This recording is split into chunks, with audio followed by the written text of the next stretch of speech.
quicker response to have somebody to actually talk to on the phone one-on-one.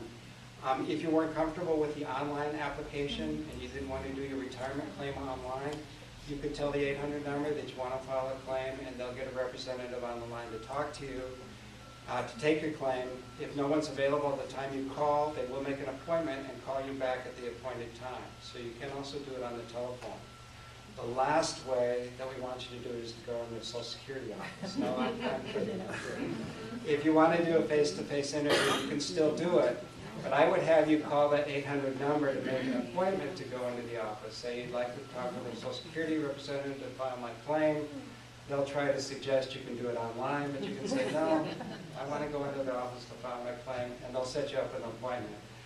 We've got 80 million baby boomers retiring. That's a rate of 10,000 per day are turning age 62. So we know our offices are really heavily impacted, and more people filing for disability now. And sometimes disability claims can take up to 2 hours in a Social Security office. So do go in with an appointment so you don't have to sit around waiting for us to call your number.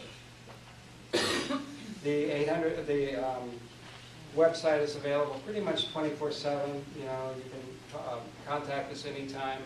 I'm told that they do update sometime between 2 and 3 a.m. So if one night you're anxious about filing for your retirement benefits, and get up and start going online. If it's not there, it's because they're doing updates, but it should be available after 3 a.m. So it's pretty much 24/7 that you can contact us online. So that's all I had, and any other questions that we didn't get to? Yes? If your spouse is collecting Social Security, did you say if both of you are collecting, if the spouse dies, that you get bumped up to the higher? Right. So let's say if you were married to someone, and for purposes of making it easy to understand, let's say you were married to someone, they were receiving a $1,000 benefit a month. You have your own benefit based on your own work of $750. Well, the 1,000 is more than 750. So if your spouse passes away first, who was getting 1,000, you're getting your 750. You would have to file a claim for it, but it would be a widow's claim, and you would be able to get that $1,000 that he or she was receiving. So that's the reason I say if that person who gets 1,000 waits until they get a higher benefit at age 70, that surviving spouse will be bumped up to that higher amount. And does it matter if one of the spouses collects at 62? Is that person still eligible for the larger? Right. It doesn't matter when you start collecting. Their benefit would be affected. Okay. The kind of the disadvantage of that would be if the one who has the higher benefit is the one who survives, they don't get anything on that lower benefit. All they get is our infamous $255 lump sum death payment, and they have to apply for that payment. It's not automatic. Yeah, because you're receiving benefits on separate records. Yes, sir? In the statement that I receive every year that tells me what my income level is and what my benefit would be, that number isn't what's, doesn't look like my adjusted gross for all those years. How do I check that? Is you self-employed then? For some of those years, yes. Okay, so which, the W-2 earnings are earnings that aren't correct? That's correct, yes. So you would need to bring us in verification of, that we don't have the right earnings on your earnings record. You would look under the FICA earnings, the Federal Insurance Contribution Act, or the Social Security taxes. That's the amount that you get credit for, or the Social Security amount. So that's what you want. You don't want to look at just the gross income. It depends on what the Social Security portion is. There's only, sometimes it's not all your income. So look for the Social Security amount. And then if you're self-employed, you only have 3 years, 3 months, and 15 days to make a correction. So if you find that there's a discrepancy on your record and you're self-employed, you have to know to contact us pretty soon. You only have 3 years, 3 months, and 15 days to make a correction. More than that, and they won't correct the record. If you have a W-2 for proof, we can go back as long as you have verification of your earnings. Or if the employer is still there, we'll help you contact the employer to get verification of earnings. So we'll try to help you on that. Yes, way in the back. Going back to Medicare Part B, if we already have 100% like health benefit coverage. Part B is in boy, you said? Like if Part D Medicare. Part If D we're or all- B? D. D. Okay. If we're already covered 100%, does my husband still have to pay for Part D Medicare?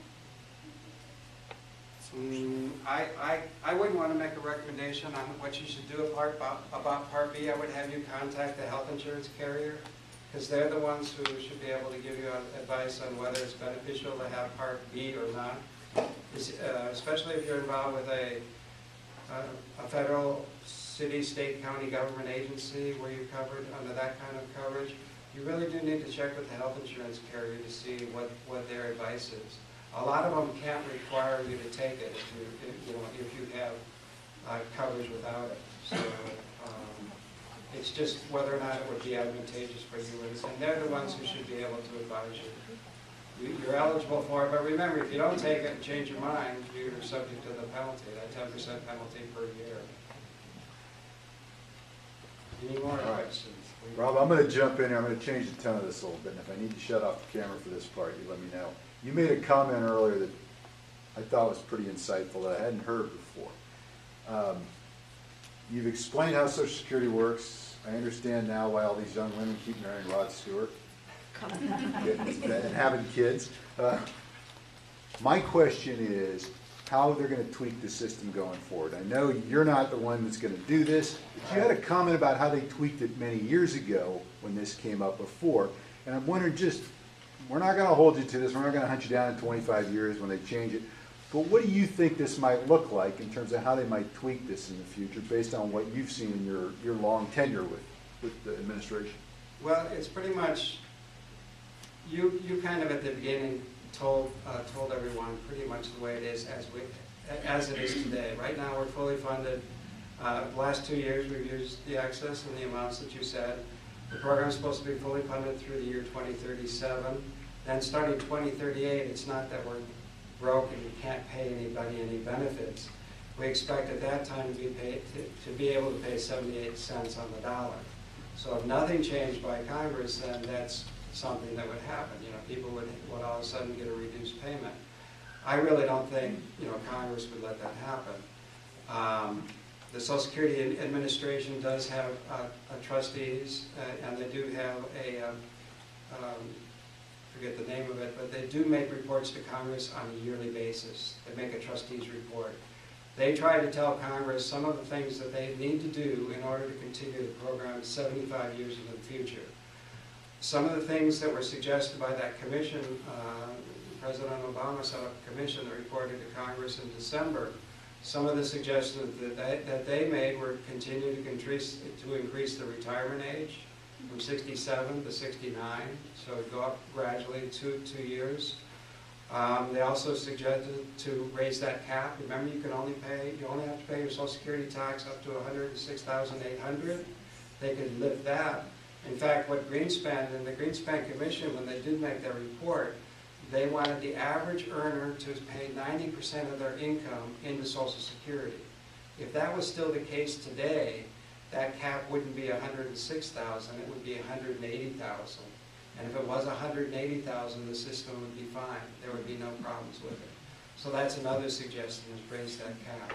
Raise your retirement age, change the method of computation of benefits. Of course, nobody wants to have that change from what we've guaranteed them all these years. All of a sudden we're going to say you're not going to receive what we've been telling you you're going to receive. So, I don't think they'll be doing that. But there are a number of things, that could be done, and some, I don't think anything is going to be popular. Either you reduce the benefits or you increase the taxes, one way or another.